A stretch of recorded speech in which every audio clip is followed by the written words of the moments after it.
En un mundo donde la creatividad y la innovación impulsan el cambio, surge Habitando Ideas, un espacio para explorar el proceso de gestación y evolución de ideas revolucionarias. Desde la chispa inicial de la creatividad hasta la materialización de la innovación, cada episodio es un viaje inspirador hacia la genialidad. Soy Eliana Posada y seré tu guía en este apasionante recorrido. Acompáñame mientras exploramos cómo dar vida a nuevas ideas y desentrañamos los desafíos y triunfos que acompañan este emocionante proceso. Prepárate para inspirarte, aprender y soñar en grande con Habitando Ideas. Hola a todos, bienvenidos a un nuevo episodio de Habitando Ideas. Hoy nos acompaña una de las voces más influyentes de la arquitectura en Colombia, Daniel Bonilla, arquitecto de los Andes con maestría en Oxford y formación en Dublín y Milán. Ha fusionado lo académico con lo profesional en una visión profundamente humana del diseño. Es fundador del Taller de Arquitectura de Bogotá. Su obra ha sido premiada internacionalmente y ha transformado la forma en que habitamos nuestros espacios. Daniel, bienvenido. Buenos días, Eliana. ¿Cómo estás? Muy bien, gracias.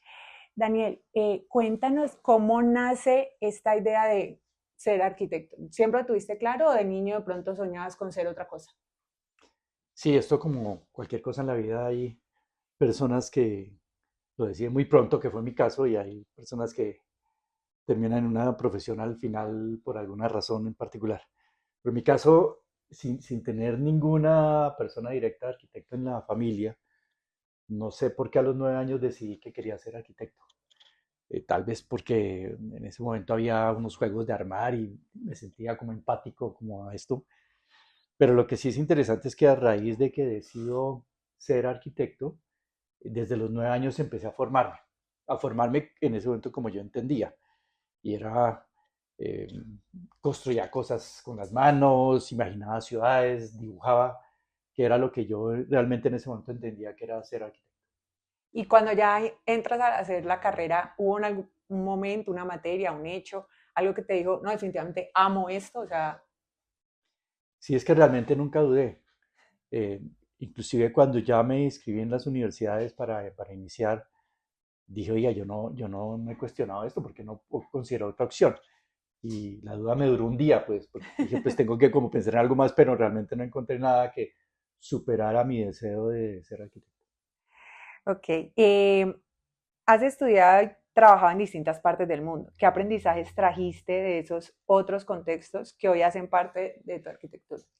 Sí, eso es un tema que yo creo que todos deberíamos hacer, y es salir de los límites físicos de nuestra región y de nuestro país para conocer otras culturas, porque eso nos alimenta y sobre todo nos cambia el horizonte mental.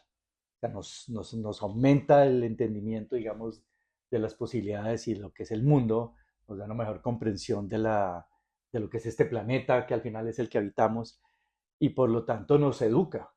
Entonces, sí, y realmente yo considero que vale la pena salir. A veces un poco uno mismo se pone la limitación porque digamos que, claro, es costoso, pero al final yo no, siempre digo que no he visto a nadie que se haya muerto de hambre siendo estudiante por fuera. Es decir, cada uno encontramos la forma haciendo diferentes actividades para podernos sostener por fuera. Así que mi mensaje es háganlo porque vale la pena y realmente se puede. Daniel, hablemos de tu taller. ¿Cómo nace y qué lo diferencia de otros estudios de arquitectura? Taller de Arquitectura de Bogotá nace en el año 97. Eh, yo trabajaba para una empresa y en ese momento, si recordamos, hay una gran crisis de la construcción y de la mundo inmobiliario en Colombia, y realmente a raíz de eso, pues se termina, digamos, el trabajo que había allí, con lo cual, digamos, terminamos junto con mi esposa Marcela Albornoz constituyendo pues una empresa de diseño, que era lo que nos interesaba hacer y lo que veníamos haciendo, digamos, con anterioridad. Y básicamente iniciamos pues con una serie de trabajos muy elementales y poco a poco, por fortuna, pues la rueda, digamos, fue como rodando y fuimos, digamos, sosteniendo en el tiempo y consiguiendo, digamos, comisiones pequeñas, pero que a la postre, independiente del tamaño, fueron, digamos, importantes en nuestra vida profesional. Daniel, en tu trabajo hay una fuerte presencia de lo colectivo, la flexibilidad y lo envolvente. ¿Cómo se traduce eso en decisiones de diseño concretas? Sí, es que cada uno de los arquitectos, ya sea por formación, ya sea por filosofía, terminamos construyendo como una especie de discurso propio. O sea, cada Ujú. uno, digamos, en el campo de la arquitectura, sobre todo en el campo del diseño, hay una condición, digamos, de autor, en el sentido, digamos, de desarrollar contenidos particulares en cada oficina. Y eso genera, digamos, una forma de entender la arquitectura diferente entre un estudio de arquitectura y el otro. En el caso de nosotros, ha habido varias cosas que nos ha interesado. Desde que era estudiante, me interesaba muchísimo la ciudad.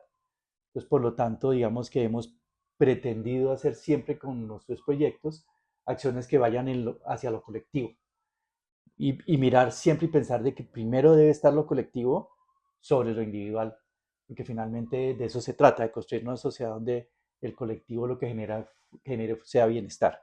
Entonces, ese es uno de los puntos, o sea, de ahí sale, digamos, el interés de lo colectivo. Después, digamos, hay otros temas que se han venido, digamos, adosando, porque esto es como, uno nunca para, digamos, es un proceso en formación, entonces uno lo que va haciendo es que uno va como generando diferentes componentes que los fusiona para hacer estos proyectos.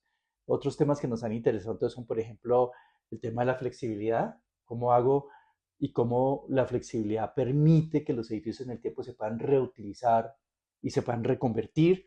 Y entonces es una forma de entender el mundo de la arquitectura como un tema sostenible porque yo hago un edificio hoy para un propósito, pero si lo pienso de cierta manera, el edificio va a admitir otro tipo de uso y otro tipo de cambios en el tiempo, entonces el edificio va a perdurar en el tiempo.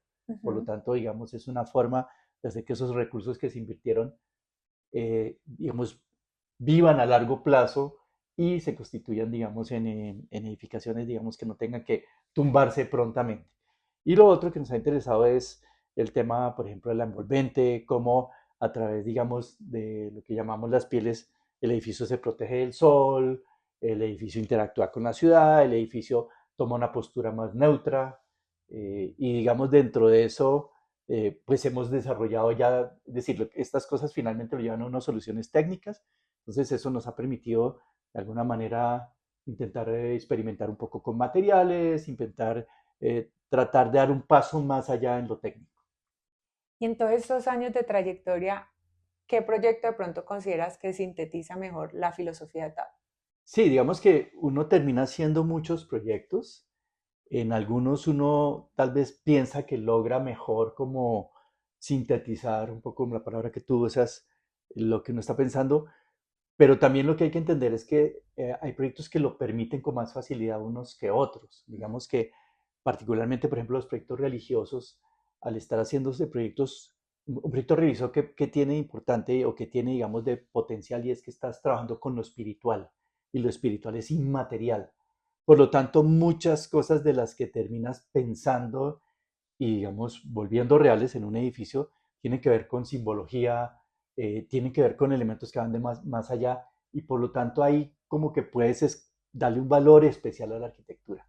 Mientras que en otros casos hay proyectos donde la funcionalidad, la condición de rentabilidad del proyecto, etcétera, limita mucho más los procesos. Entonces yo no diría, digamos, que en particular uno habla más que otro, sino que los proyectos se hacen sobre bases diferentes, por lo tanto los resultados son diferentes y por lo tanto, digamos, las condiciones y los aportes también son diferentes.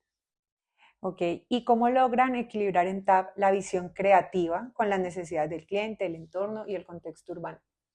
Sí, lo creativo, básicamente lo que siempre hemos pensado es que queremos siempre digo que es un pequeño paso adelante, y es cómo hacemos para que cualquier cosa que hagamos de alguna manera aporte en algo así sea muy pequeñito, porque al final la construcción del conocimiento de la humanidad se ha hecho con pasos pequeños, de pronto ha habido momentos en los cuales ha habido pasos gigantes, pero en general hoy somos lo que somos como sociedad, producto de que los seres humanos hemos aportado de poco a poco y esa sumatoria es la que ha llevado, digamos, a este nivel de desarrollo.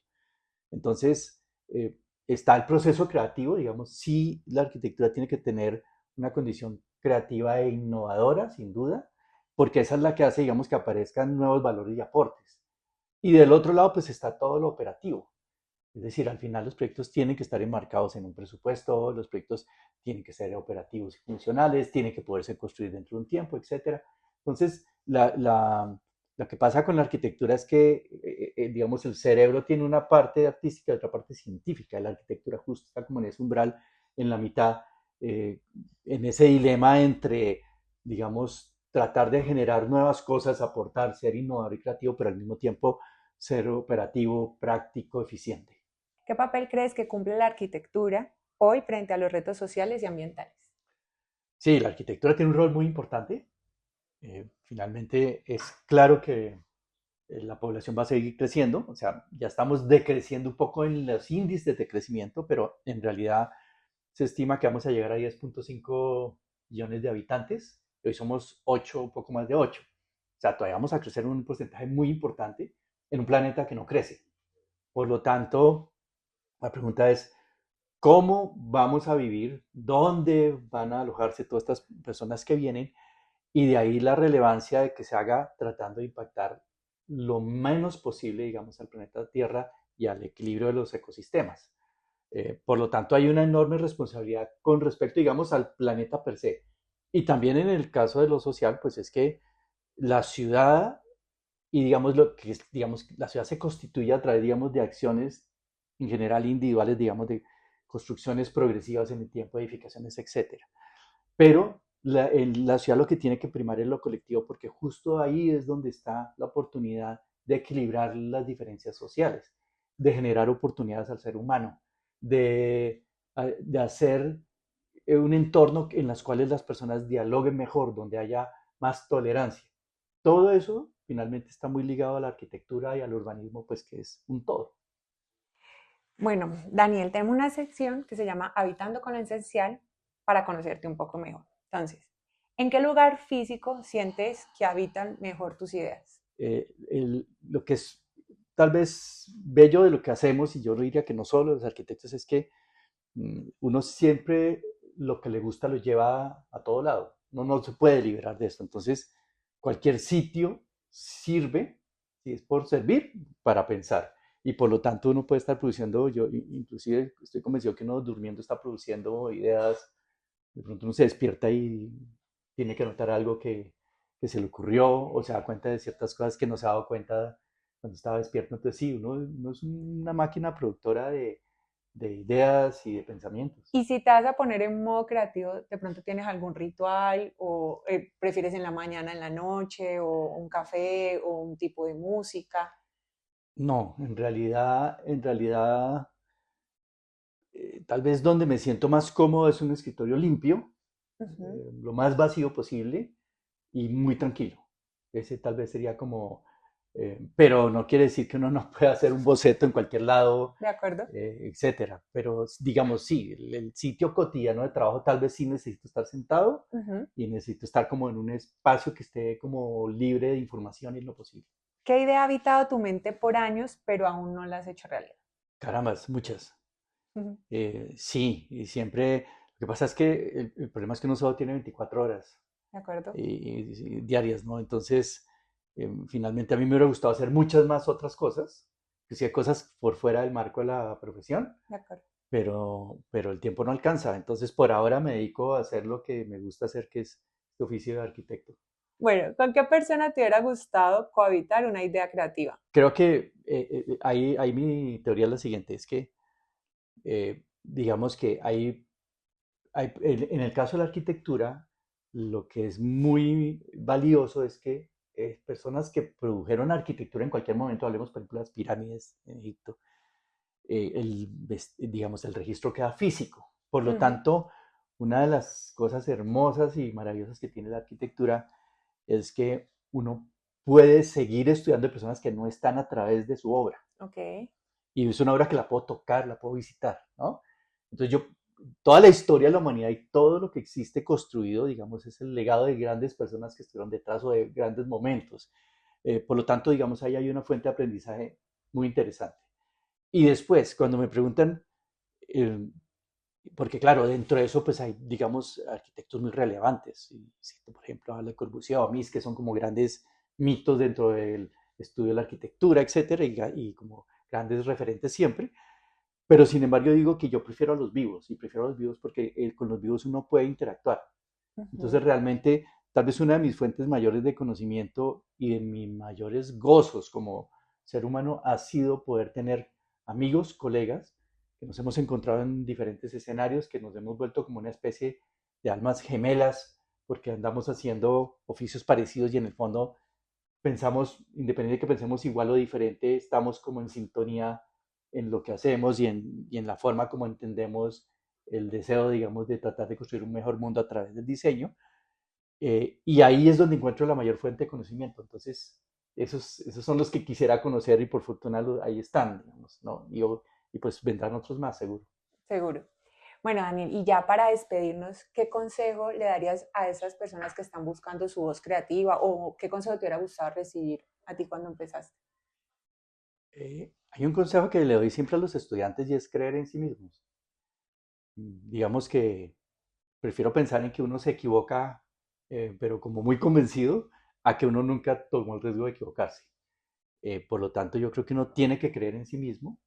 Creo que el mundo y nosotros merecemos creer en sí mismos con mucha fortaleza, porque solo el creer en sí mismo, ser testarudo, ser dedicado y esforzarse es lo que hace que marquemos un valor agregado en este planeta y en esta construcción de conocimiento. Daniel, muchas gracias por habitar este espacio con nosotros y a ustedes, si les gustó el episodio, compártanlo y acompáñenos en un nuevo capítulo de Habitando Ideas. Síguenos en nuestra cuenta de YouTube de Decor Cerámica y en Spotify como Habitando Ideas by Decor Cerámica. Y no olvides activar las notificaciones para nuevos episodios.